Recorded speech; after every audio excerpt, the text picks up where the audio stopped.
Aujourd'hui, nous sommes à Val-d'Or pour le deuxième lancement du livre Abitibi-Témiscamingue sur la route. C'est une très, très belle façon de prendre contact avec les gens, de présenter le livre, de répondre à certaines questions.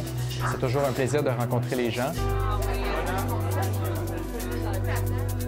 Ce livre-là, c'est en fait un carnet de voyage.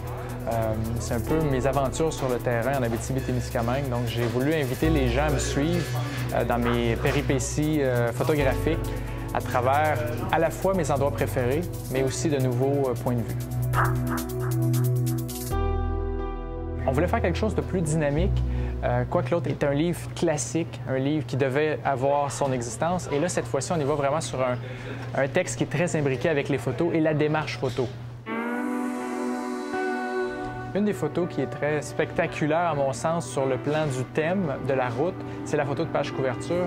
Et pour une des rares fois dans mes projets de livre, une seule photo soumise, une seule photo qui a fait l'unanimité pour la page couverture, donc le Westphalia, qui est le symbole ultime de la route, et ce coucher de soleil complètement inattendu qui a créé cette couverture très forte. Autre différence de ce livre-là, c'est que justement, on me voit très présent dans le making-of du livre. Travailler, on me voit perdre mon temps parce que la photo, c'est une question de patience et d'attendre la bonne lumière. Et ça va aider aussi aux gens à comprendre le métier de photographe.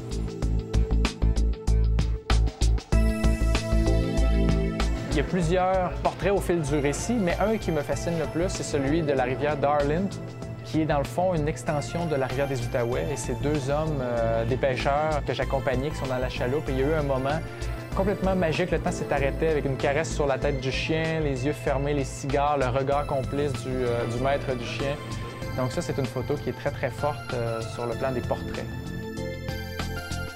Un des endroits qui m'a le plus fasciné, c'est les marais près de Sainte-Terre, à la tête du lac Parent. Au départ, un pilote de brousse m'avait parlé de ça lorsqu'on était au Nunavik.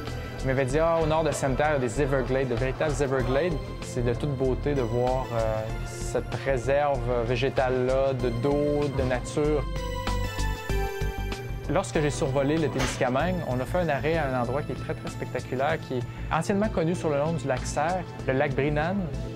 La rivière Kipawa se déverse dans des bancs de sable à cet endroit-là. Vu des airs, c'est vraiment pratiquement une peinture, c'est de toute beauté. Donc, on a eu l'occasion de faire un amérissage et d'aller prendre le lunch sur une de ces plages-là avec l'hydravion. Donc, c'était un moment magique. Je revenais d'un voyage au Texas et j'étais vraiment dans une ambiance très, très Far West. Et là, j'étais sur la route au printemps, très peu de végétation.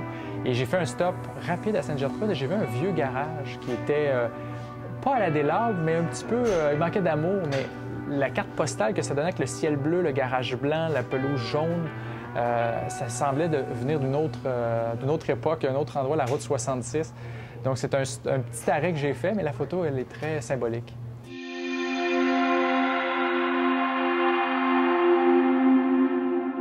Ce livre-là, c'est en quelque sorte un hommage à cette région-là que j'habite et qui, pour moi, est très importante. Je voyage beaucoup par mon métier dans différentes régions du Québec, le Canada, l'Amérique du Nord. J'aime revenir et voir le paysage autrement et aussi les habitants et me laisser inspirer avec un certain recul après avoir pris un recul. Donc, c'est très positif pour une démarche photo de laisser des temps d'arrêt, de revenir et de s'ennuyer de son coin de pays.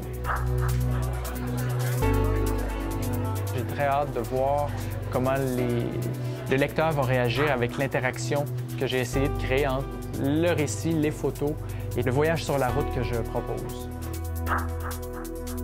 J'espère vraiment que les gens auront autant de plaisir à parcourir les pages de ce livre que j'en ai eu à parcourir l'Abitibi-Témiscamingue.